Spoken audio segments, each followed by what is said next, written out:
ಯಡಿಯೂರಪ್ಪನ ಇಳಿಸುವಂಥದ್ದು ಇರ್ಬೋದು. ಕಡ್ಡಿ ಅಲ್ಲಾಡಿಸಿದ್ಯಾರು? ನೀವೊಬ್ಬರ ಹೆಸರು ಪದೇ ಪದೇ ಹೇಳ್ತಾ ಇದ್ದೀರಿ, BL ಸಂತೋಷ್ ಅವರ ಹೆಸರು ಹೇಳ್ತಾ ಇದ್ದೀರಿ. ಹೇಳಿದ್ದೀನಿ ನೀವು ಒಬ್ಬರು ಮಾಡಿದ್ದಾರೆ ಅನ್ನುವಂಥದ್ದು ಹೇಳ್ತಾ ಇದ್ದೀರಿ. ನೀವು ಇಂಡೈರೆಕ್ಟ್ ಆಗಿ ಅವರ ಹೆಸರನ್ನು ಸೂಚಿಸ್ತಾ ಇದ್ದೀರಿ. ಈಗ ನೀವು ಸಮಾಧಾನ ಆಯ್ತಾ ನಿಮಗೆ? ನಿಮ್ಮ ಪಕ್ಷದ ಮುಖಂಡರು ಹೇಳಿದ್ದಾರೆ, ಸದಾನಂದ ಗೌಡ ಹೇಳಿದ್ದಾರೆ, ಹೌದು ಇದು BL ಸಂತೋಷ್ ಒಂದು ಬಣ ಇತ್ತು, ಅವರಿಂದ ಪಕ್ಷ ಹಾಳಾಯ್ತು, ಅವರಿಂದ ಅಧಿಕಾರಕ್ಕೆ ಬಂದಿಲ್ಲ. ನೀವೇ ಹೇಳಿದಿರಿ.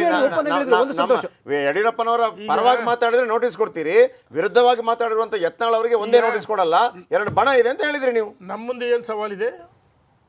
ದೇಶ ಭವಿಷ್ಯದ ಚುನಾವಣೆ, ಇದು ರಾಷ್ಟ್ರದ ಚುನಾವಣೆ. ಮೋದಿಯವರು ಪ್ರಧಾನಮಂತ್ರಿ ಆಗಬೇಕು. ಹಾಗಾಗಿ ಸಂಘರ್ಷ ಬೇಕಾಗಿಲ್ಲ, ನಮಗೆ ಬೇಕಾದ್ರೆ ಸಾಮರಸ್ಯ. ಕಾಂಗ್ರೆಸ್ ಮತ್ತು JDS ಕಳೆದ ಬಾರಿ ಒಂದೇ ಜೊತೆಗೆ ಹೋಯ್ತಲ್ಲ, ಒಂದೇ ಸೀಟ್ ಗೆದ್ದಿದ್ದು. ನೀವ್ ಹೆಂಗ್ ಗೆದ್ದು ಬಿಡ್ತೀರಿ? ಯಡಿಯೂರಪ್ಪನವ್ರ ಸಾರಥ್ಯದಲ್ಲಿ 25 ಗೆಲ್ಲಿಲ್ವ? ನಾವು ಆಯ್ಕೆ ಆಗಿಲ್ವಾ? ಮತ್ತೆ ಯಾಕೆ JDS ಜೊತೆ ಮೈತ್ರಿ ಆಗಬೇಕಾಗಿತ್ತು? ಹಾಗಾದ್ರೆ ಒಂದ್ಸರಿ ಅನಿವಾರ್ಯ ಅಂತ ನಾನು ಹೇಳೋಕ್ಕಲ್ಲ. ರಾಷ್ಟ್ರೀಯ ನಾಯಕರು ಯಾವುದೋ ಕಾರಣಕ್ಕೆ ಒಂದು ತೀರ್ಮಾನ ಮಾಡಿದ್ರು. JDS ಮೈತ್ರಿ ನಿಮ್ಗೆ ಇಷ್ಟ ಇದೆಯಾ? ಕಾಂಗ್ರೆಸ್ ಸ್ಟ್ರಾಂಗ್ ಆಗಿದೆ, ಅದಕ್ಕಾಗಿ ಬೇಕಾದ್ರೆ ಮೈತ್ರಿ. 135 ಗೆದ್ದಿದ್ದಾರೆ. DK Shivakumar strong, Siddaramaiah strong. ನಿಮ್ಗೆ ತಡ್ಕೊಳಕ್ ಆಗ್ತಾ ಇಲ್ಲ. ಅದ್ರ ಜೊತೆ ನಿಮ್ಮ ಪಕ್ಷ ಶಾಸಕರು ಬೇರೆ ಸೆಳೀತಾ ಇದ್ದಾರೆ. ಇವತ್ತು ನಾನು ಹೇಳ್ತೀನಿ, ಕಾಂಗ್ರೆಸ್ ವಿಧಾನಸಭೆಯ ಸರ್ಕಾರ ಇದ್ರೆ ವಿಸರ್ಜನೆ ಮಾಡಲಿ, ಚುನಾವಣೆಗೆ ಹೋಗೋಣ. 50 ಸ್ಥಾನಗಳ ಒಳಗಡೆ ಬರ್ತಾರೆ. BJP 150 ಗೆಲ್ತೀವಿ. ನೀವು ವಿಸರ್ಜನೆ ಅಂತ ಹೇಳ್ತಾ ಇದ್ದೀರಾ, ನಿಮ್ಮ ಪಕ್ಷ ಶಾಸಕರನ್ನ ಸೆಳೆಯುವಂತ ಪ್ರಯತ್ನ ಆಗ್ತಾ ಇದೆ. ಸಾಧ್ಯನೇ ಇಲ್ಲ, ನೆವರ್. ಯಾರು ಹೋಗಲ್ಲ. ಎಲ್ಲರೂ ಒಟ್ಟಾಗಿ ಒಂದಾಗಿ ಲೋಕಸಭೆ ಚುನಾವಣೆ ಗೆಲ್ತೀವಿ. ಮತ್ತೆ ಎಲ್ಲಿ ಕಳ್ಕೊಂಡಿದ್ವಲ್ಲ ಅಸೆಂಬ್ಲಿ ಚುನಾವಣೆ, ಅಲ್ಲೇ ಮತ್ತೆ ಒಂದ್ ಕಡೆ ನೀವೆಲ್ಲ ಜೊತೆಯಾಗಿ ಹೋಗ್ಬೇಕು ಅಂತೇಳಿ ಆಯ್ತು. ಯಡಿಯೂರಪ್ಪನವರ ಪುತ್ರನವರಿಗೆ ಅಧ್ಯಕ್ಷ ಸ್ಥಾನ ಕೊಡ್ತು. ಜಗದೀಶ್ ಶೆಟ್ಟರ್ ಸಂಘಟನೆ ಮಾಡಿಲ್ವಾ? ನಮಗೆ ಜಗದೀಶ್ ಸಾವಧಿ ಅವರು ಸಂಘಟನೆ ಮಾಡಿದ್ರು. ನೀವು ಯಾವತ್ತಾದ್ರೂ ಪ್ರಯತ್ನ ಪಟ್ರೆ ಯಾರಾದ್ರೂ ಅವ್ರನ್ನ ವಾಪಸ್ ಕರ್ಕೊಂಡ್ಬರ್ಸಕ್ಕೆ? ಅವ್ರನ್ನ ಮಾತಾಡಿಸಿದ್ರ? ಅವರೇ ನಿಮಗೆ ಹಾನಿ ಮಾಡ್ತಾ ಇದ್ದಾರೆ. ನೋಡಿ, ಜಗದೀಶ್ ಶೆಟ್ಟರ್ ಬಗ್ಗೆ ನಮಗೆ ಗೌರವ ಇದೆ, ಅಷ್ಟೇ. ಗೌರವ ಮಾತ್ರ ಇದೆ, ಎಲ್ಲರೂ ಹೇಳ್ಬೇಕಷ್ಟೇ. ಅವ್ರು ಬರೋದು ಬೇಡ. ಜನಸಂಘದ ಅವರ ಅನ್ಯಾಯದ ಬಗ್ಗೆ ಯಾರು ಮಾತಾಡೋದು ಬೇಡ. ಅವರು MLA ಆಗಿದ್ರು, ಅವ್ರ ಕುಟುಂಬ ಟಿಕೆಟ್ ಕೊಡಲಿಲ್ಲ. ಯಾಕೆ ಟಿಕೆಟ್ ಕೊಡಲಿಲ್ಲ ಅವ್ರಿಗೆ? ಅದ್ರ ಬಗ್ಗೆ ನಾನು ಚರ್ಚೆ ಮಾಡಕ್ಕೆ ಇಚ್ಛೆ ಪಡಲ್ಲ. ಈಗ ಅಲ್ಲ, ನಿಮಗಾದ್ರೆ ಅನ್ಯಾಯ, ಬೇರೆಯವ್ರಿಗೆ ಅನ್ಯಾಯ ಆದ್ರೆ ನೀವು ಮಾತಾಡಲ್ಲ. ಇದ್ಯಾವ ಲೆಕ್ಕಾಚಾರ ನನಗೆ ಅರ್ಥ ಆಗಲಿಲ್ಲ. ಬೇರೆಯವ್ರಿಗೆ ಆದ್ರೆ ಚರ್ಚೆ ಮಾಡಬಾರ್ದು. ಜಗದೀಶ್ ಶೆಟ್ಟರ್ ಜೊತೆಗೂ ಚರ್ಚೆ ಮಾತಾಡ್ತೀವಿ. ಟಿಕೆಟ್ ಅವ್ರು ಬರ್ಬೇಕಾ ಬರಬಾರ್ದಾ? ವಿಜೇಂದ್ರ ಅವ್ರ ಜೊತೆ ಮಾತಾಡಬಾರ್ದಾ?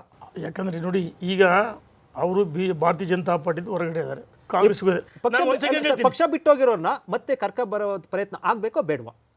ನಿಮ್ಮ ಪಕ್ಷದ ಹಿತದೃಷ್ಟಿಯಿಂದ ಜಗದೀಶ್ ಶೆಟ್ಟರ್ ಹಿರಿಯರು, ಅವರು ವಾಪಸ್ ಬರೋಕ್ಕೆ ಮಾತಾಡೋಷ್ಟು ದೊಡ್ಡವನಲ್ಲ. ನಿಮ್ಮ ಬಂದ್ರೆ ಬಹಳ ಒಳ್ಳೇದು. ಯಾರ್ಯಾರು ಬಂದ್ರೆ ಒಳ್ಳೇದು?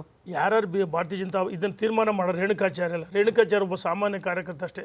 ನಮ್ಮ ರಾಜ್ಯದ ಅಧ್ಯಕ್ಷರು ಎಲ್ಲರ ಜೊತೆ ಚರ್ಚೆ ಮಾಡಿ ಕರೆತಂದ್ರೆ ಒಳ್ಳೇದು ಅಂತ ನಾನು ಸ್ವಾಗತ ಬಿಟ್ಟು ಹೋಗ್ತಾ ಇದಾರಲ್ಲ ಸರ್. ಸೋಮಶೇಖರ್ ಬಿಟ್ಟು ಎಲ್ಲಿ ಹೋಗ್ತಾರೆ? ಯಾರು ಹೋಗಲ್ಲ.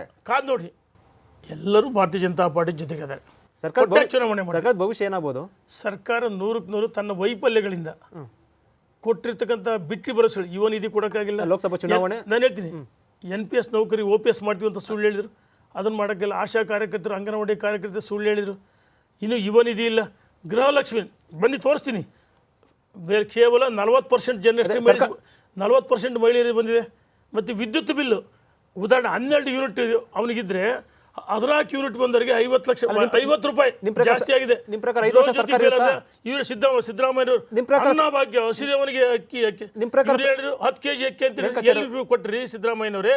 ನೀವು ಕೊಟ್ಟದ್ದು ಕೇಂದ್ರ ಸರ್ಕಾರ ಕೂಡ ಅಕ್ಕಿ 3 kg ಕೊಡ್ತಾರೆ, 2 kg ಕಡಿಮೆ ಮಾಡಿದಿರಿ. 174 ರೂಪಾಯಿ ಆ ಕ್ವಾರ್ಟರ್ ರೇಟ್ ಜಾಸ್ತಿ ಮಾಡಿದಿರಿ. ಅದು ನಮ್ಮ ದುರಂತ. ನಿಮ್ಮ ಪ್ರಕಾರ ಸರ್ಕಾರ ಎಲ್ಲವೂ ಶಕ್ತಿ. ಹಳ್ಳಿಗಳಲ್ಲಿ ಬಸ್ಸೇ ಇಲ್ಲ, ಹಳ್ಳಿಗಳಲ್ಲಿ ಸತ್ಯಗಳಲ್ಲಿ ಬಸ್ಸೇ ಇಲ್ಲ. ಯಾರೋ NHನವರು ರಾಷ್ಟ್ರೀಯ ಹೆದ್ದಾರಿ, ರಾಜ್ಯ ಹೆದ್ದಾರಿಯಲ್ಲಿ ಓಡತಕ್ಕ 4 ಬಸ್ಗಳು ಓಡಾಡ್ತವೆ. ಇದರಿಂದ ಮಹಿಳೆಯರು ಹಾಕಿರ್ತಕ್ಕಂಥ ಉಂಡಿ ಹಣ ವಕ್ಫ್ ಬೋರ್ಡಿಗೆ ಕೊಡ್ತಾರೆ.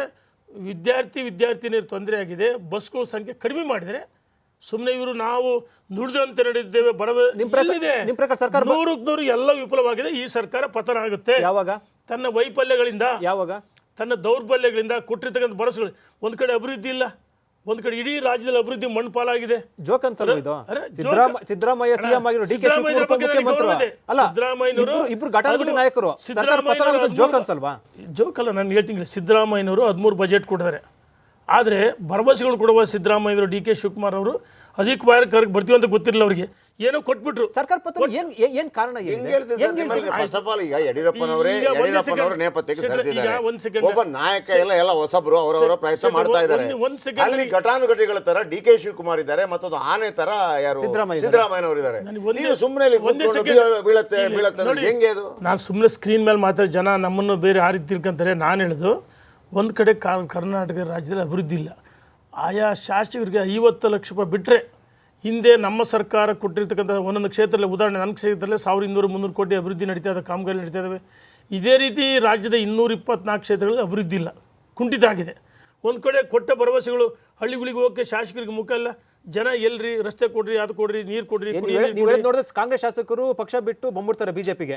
ಅವರು ಸರ್ಕಾರದ ದೌರ್ಬಲ್ಯಗಳಿಂದ ಒಂದ್ ಕಡೆ ಅಭಿವೃದ್ಧಿ ಇಲ್ಲ, ಕೊಟ್ಟಿದ್ದ ಭರವಸೆಗಳು ಈಡೇರಿಸಕ್ಕಿಲ್ಲ. ಹಳ್ಳಿಗಳಿಗೆ ಹೋಗ್ತಾರೆ ಕಾಂಗ್ರೆಸ್ ಶಾಸಕರು. ತನ್ನ ವೈಫಲ್ಯಗಳಿಂದ ಸರ್ಕಾರ ಪತನ ಆಗಬಹುದು, ಹಾಗೆ ಆಗುತ್ತಂತ ಹೇಳಲ್ಲ ನಾನು.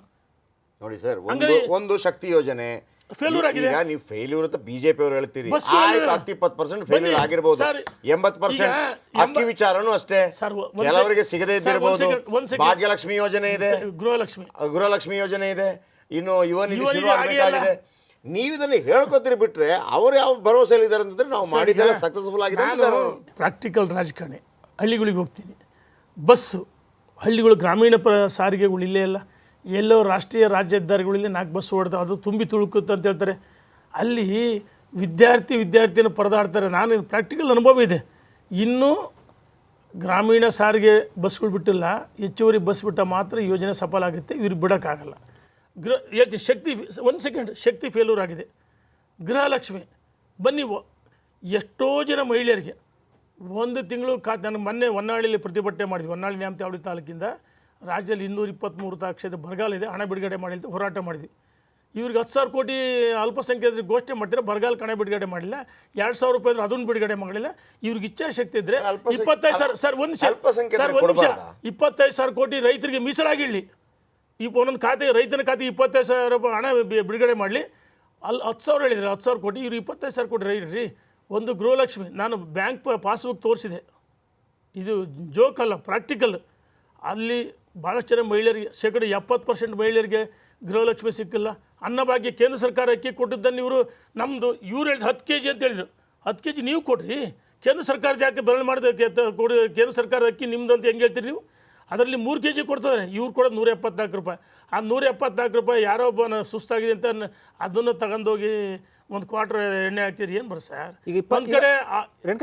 ಒಂದು ಕಡೆ ಮಧ್ಯ ದರನೂ ಜಾಸ್ತಿ ಮಾಡಿದರೆ, ಗೃಹಲಕ್ಷ್ಮಿ ಫೇಲ್ಯೂರ್ ಆಗಿದೆ, ಗೃಹಜ್ಯೋತಿ ಫೇಲ್ಯೂರ್ ಆಗಿದೆ, ಅನ್ನಭಾಗ್ಯ ಫೇಲ್ಯೂರ್ ಆಗಿದೆ, ಟೋಟಲಿ ಯಾವುದೂ ಇಲ್ಲ.